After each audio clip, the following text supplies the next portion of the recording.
My fellow Americans, tonight I am speaking to you because there is a growing humanitarian and security crisis at our southern border.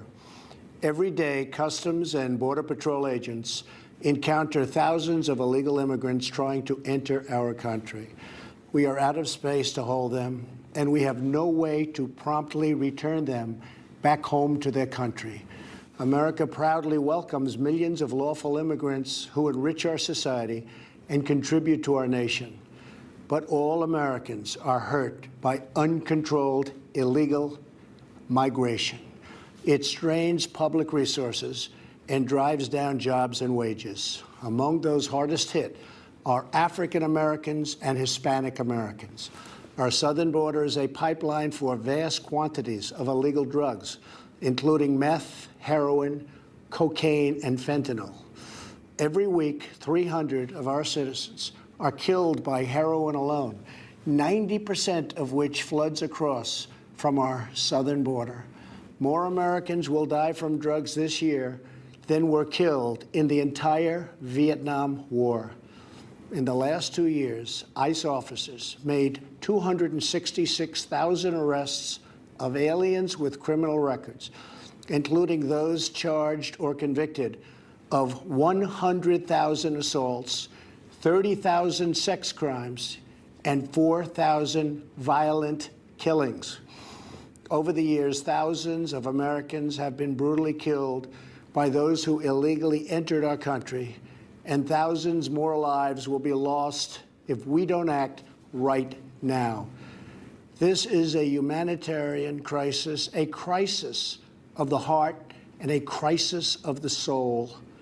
Last month, 20,000 migrant children were illegally brought into the United States, a dramatic increase. These children are used as human pawns by vicious coyotes and ruthless gangs. 1 in 3 women are sexually assaulted on the dangerous trek up through Mexico. Women or children are the biggest victims, by far, of our broken system. This is the tragic reality of illegal immigration on our southern border. This is the cycle of human suffering that I am determined to end. My administration has presented Congress with a detailed proposal to secure the border and stop the criminal gangs, drug smugglers, and human traffickers. It's a tremendous problem. Our proposal was developed by law enforcement professionals and border agents at the Department of Homeland Security. These are the resources they have requested to properly perform their mission and keep America safe, in fact, safer than ever before. The proposal from Homeland Security includes cutting-edge technology for detecting drugs, weapons, illegal contraband, and many other things. We have requested more agents, immigration judges, and bed space to process the sharp rise in unlawful migration fueled by our very strong economy. Our plan also contains an urgent request for humanitarian assistance and medical support. Furthermore, we have asked Congress to close border security loopholes so that illegal immigrant children can be safely and humanely returned back home. Finally, as part of an overall approach to border security, law enforcement professionals have requested $5.7 billion for a physical barrier. At the request of Democrats, it will be a steel barrier rather than a concrete wall. This barrier is absolutely critical to border security. It's also what our professionals at the border want and need. This is just common sense. The border wall would very quickly pay for itself. The cost of illegal drugs exceeds $500 billion a year, vastly more than the $5.7 billion we have requested from Congress.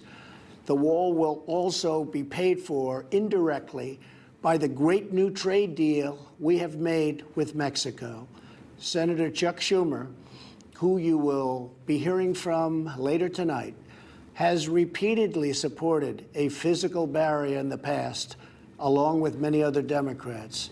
They changed their mind only after I was elected president. Democrats in Congress have refused to acknowledge the crisis, and they have refused to provide our brave border agents with the tools they desperately need to protect our families and our nation. The federal government remains shut down for one reason, and one reason only, because Democrats will not fund border security. My administration is doing everything in our power to help those impacted by the situation. But the only solution is for Democrats to pass a spending bill that defends our borders and reopens the government.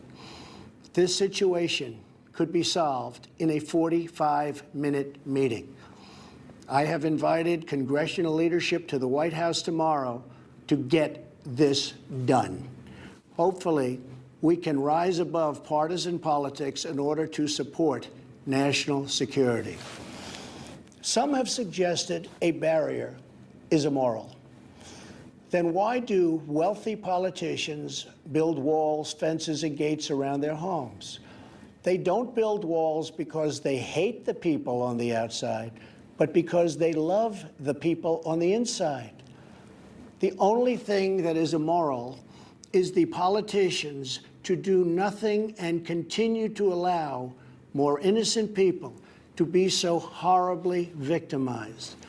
America's heart broke the day after Christmas when a young police officer in California was savagely murdered in cold blood by an illegal alien who just came across the border. The life of an American hero was stolen by someone who had no right to be in our country. Day after day, precious lives are cut short by those who have violated our borders. In California, an Air Force veteran was raped, murdered, and beaten to death with a hammer by an illegal alien with a long criminal history. In Georgia, an illegal alien was recently charged with murder for killing, beheading, and dismembering his neighbor. In Maryland, MS-13 gang members who arrived in the United States as unaccompanied minors were arrested and charged last year after viciously stabbing and beating a 16-year-old girl. Over the last several years, I've met with dozens of families whose loved ones were stolen by illegal immigration. I've held the hands of the weeping mothers and embraced the grief-stricken fathers. So sad, so terrible. I will never forget the pain in their eyes, the tremble in their voices, and the sadness gripping their souls. How much more American blood must we shed before Congress does its job? To those who refuse to compromise in the name of border security, I would ask, imagine if it was your child, your husband, or your wife whose life was so cruelly shattered and totally broken. To every member of Congress, pass a bill that ends this crisis. To every citizen, call Congress and tell them to finally, after all of these decades, secure our border. This is a choice between right and wrong, justice and injustice. This is about whether we fulfill our sacred duty to the American citizens we serve. When I took the oath of office, I swore to protect our country, and that is what I will always do. So help me God. Thank you and good night. There you have it.